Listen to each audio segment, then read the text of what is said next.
And this government will say we are turning the curve, and our economy is gaining momentum.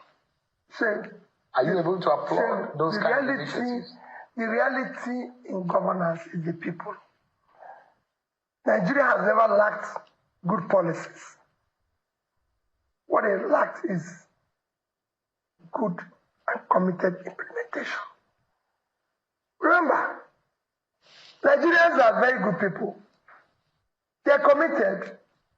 That's why every president comes and says, things are difficult, let's fast. And Nigerians will jump to it and say, okay, let's fast with you. But then the leaders now go into feasting. When they've just asked the people to fast. You can't tell people to fast when you're feasting. You're buying new planes, you're renovating houses, buying new mansions, doing this. Say, we don't have a hospital. If anything happens to you or me now, they can't rush us to our national hospital.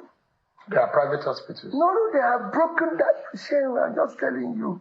This is nonsense. Government-owned hospitals. When British Prime Minister had COVID, they took him to St. Mary's. I had a cousin in the UK. He had COVID. They took him to St. Mary's. Our national hospital is supposed to be our #1 hospital. Go there. They have no equipment. It's all broken down. They have no ambulance.